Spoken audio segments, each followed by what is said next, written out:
La lune de sang. Blood, fire and pillars of smoke.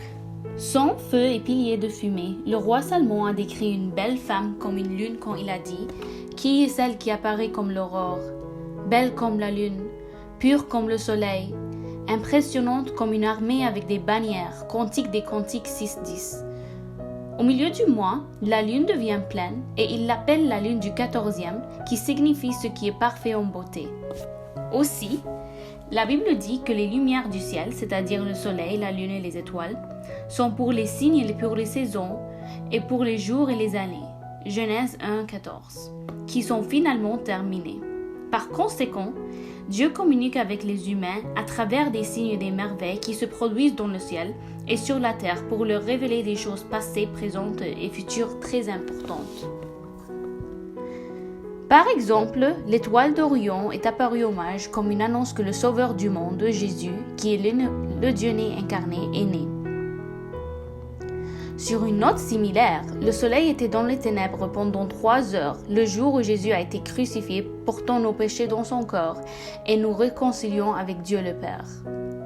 De plus, à l'avenir, pendant les 7 années de tribulation où la colère du Seigneur de la gloire sera déclarée sur le monde, le soleil s'assombrira et la lune deviendra sang. Ce serait un précurseur de la seconde venue du Seigneur Jésus. C'est comme la parole de Dieu déclare « Je ferai des prodigues dans les cieux et sur la terre, du sang, du feu et des colonnes de fumée. » Le soleil changera en ténèbres et la lune en sang avant l'arrivée du jour de l'Éternel. Joël 2, 30-31, Actes 2, 19, Apôtres 6, 12. Maintenant, nous allons parler de 2 miracles. L'un vient des cieux, la lune de sang, et l'autre vient de la terre, du sang, du feu et des colonnes de fumée. Premièrement, le miracle des cieux, la lune de sang. La lune est un beau corps céleste qui reflète la lumière du soleil pour briller sur la terre. Si la lune qui brille dans le ciel est maintenant une chose belle et glorieuse, ce ne serait pas le cas dans le futur quand il sera temps de la grande tribulation. À ce moment-là, la couleur de la lune deviendra la couleur du sang comme une déclaration de la seconde venue du Christ. Ce sera le grand jour du Seigneur où le mal sera condamné et où Christ régnera 1000 ans sur terre. Joël 2, 30-31. Les lunes de sang sont déjà apparues plusieurs fois dans le passé et les apparences étaient la façon du ciel d'annoncer l'événement politique qui se produit sur terre. Beaucoup d'entre eux étaient liés à la nation juive. L'auteur John Haig a mentionné dans son livre Four Blood Moons que la lune de sang est apparue au moment suivant. Au Pâques, le 2 avril 1494, 22 mars 1494, 13 avril 1949, 2 avril 1950, 24 avril 1966, 13 avril 1968, 15 avril 2014, 4 avril 2015. À la fête des Tabernacles, le 25 septembre 1493, 15 septembre 1494, 7 octobre 1949, 26 septembre 1950, 18 octobre 1966, 6 octobre 1968, 8 octobre 2014, 28 septembre 2015.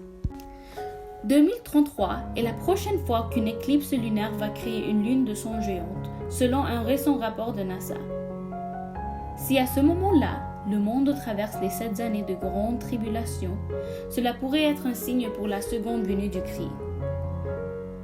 Dans ce contexte, les paroles du Seigneur Jésus aux pharisiens dans l'évangile de Matthieu devraient être rappelées. Hypocrite, vous savez discerner la face du ciel, mais vous ne pouvez discerner les signes des temps. Matthieu 16:3. Jésus a aussi dit, mais de ce jour et de cette heure, personne ne le sait, pas même les anges du ciel, mais seulement mon Père. Matthieu 24:36. Cependant, le Seigneur veut aussi que nous discernons les signes du temps et de la fin de l'âge. La parole de Dieu parle de la seconde venue de Christ dans de nombreux versets. Cependant, la parole de Dieu ne parle pas beaucoup de l'enlèvement puisque c'était un secret comme l'apôtre Paul a dit. Je vous dis un mystère. Nous ne dormirons pas tous, mais nous serons tous changés, dans un instant, en un clin d'œil, à la dernière trompette. Car la trompette sonnera, et les morts ressusciteront incorruptibles, et nous serons changés. 1 Corinthiens 15, 51, 52. Cela signifie que l'Église ne traversera pas les années de la grande tribulation parce qu'elle sera prise dans les nuages comme nous le dit la parole de Dieu. Car le Seigneur lui-même a un signal donné, à la voix d'un archange et au son de la trompette de Dieu descendra du ciel, et les morts en cri ressusciteront premièrement, ensuite nous les vivants qui serons restés, nous serons tous ensemble enlevés avec eux sur des nuées à la rencontre du Seigneur dans les airs, et nous serons toujours avec le Seigneur. 1 Thessaloniciens 4, 16 à 17. Cette pensée continue dans l'Apocalypse. Parce que tu as gardé mon commandement de préserver, je te garderai aussi de l'heure d'épreuve qui viendra sur le monde entier pour éprouver ceux qui habitent sur la terre. Apocalypse 3, 10. L'heure signifie le temps de la grande tribulation. Dans 1 Thessaloniciens 1, 10, l'apôtre Paul dit « Et pour attendre son Fils du ciel, qu'il a ressuscité des morts, même Jésus qui nous délivre de la colère à venir. » qui signifie la grande tribulation. À partir de là, nous comprenons que l'Église ne traversera pas les années de la grande tribulation parce qu'elle sera prise dans les nuages. Note, l'enlèvement se produira d'abord, puis la grande tribulation. La grande tribulation durera 7 ans et sera suivie par le règne millénaire de Christ dans lequel il jugera le mal et régnera pendant 1000 ans. Deuxième, la merveille de la terre. Son, feu et piliers de fumée.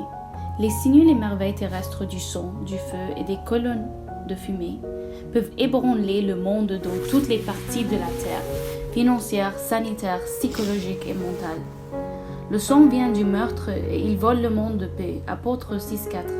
Le feu peut perturber et évacuer des villes entières.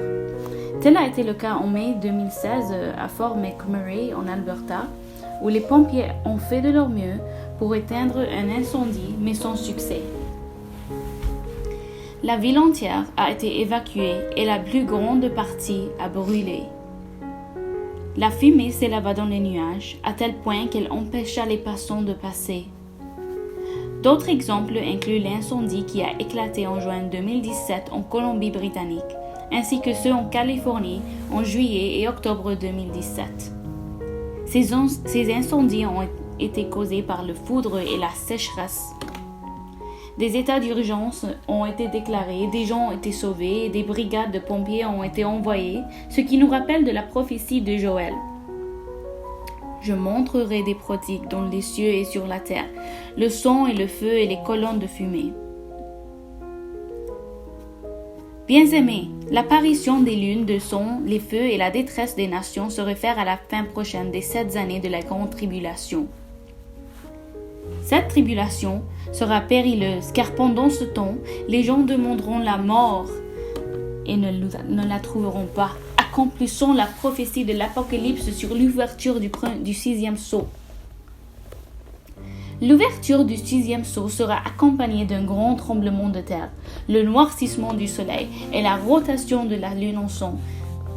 Et les rois de la terre, les grands hommes, les hommes riches, les commandants, les puissants, les hommes, chaque esclave et chaque homme libre se cachèrent dans les cavernes et dans les rochers des montagnes et dirent aux montagnes et aux rochers: Tombez sur nous et cachez-nous de la face de celui qui est assis sur le trône et de la colère de l'agneau, car le grand jour de sa colère est venu, et qui peut subsister? Apocalypse 6, 15 à 17. Alors, sois prudent, mon cher ami. À quoi cela sert-il à un homme s'il gagne le monde entier et perd sa propre âme? Ou que donnera un homme en échange de son âme? Matthieu 16, 26 à 27. Le Seigneur Jésus vous offre la miséricorde et le pardon si vous gardez ses commandements. Croyez dans votre corps que Dieu l'a ressuscité des morts et confessez avec votre langue qu'il est le Seigneur. Il ne se souviendra plus de vos péchés et vous l'entendrez vous dire: J'ai effacé comme un épais nuage vos transgressions et comme un nuage vos péchés. Essai 44, 22. Le Seigneur est plein de la compassion et pardonne les iniquités. Psaume 78, 38. Il ne nous a pas créés pour la colère, mais pour recevoir le salut par notre Seigneur Jésus-Christ. 1 Thessaloniciens 5, 9. Car Dieu a tant aimé le monde qu'il a donné son Fils unique afin que quiconque croit en lui ne périsse pas mais aille la vie éternelle. Jean 3, 16. Jésus vous aime et aspire à vous avec un cœur qui ne peut pas attendre. Veillez, soyez vigilants et priez, car ces signes arriveront. Vous ne savez pas quand Christ reviendra, si ce sera le soir, minuit, quand le coq chantera ou le matin. Ne soyez pas choqués par sa venue soudaine, même pendant que vous dormez. Marc 13, 36. Soyez prêts, sa venue est proche. Pouvez-vous lui dire de tout cœur, viens Seigneur Jésus?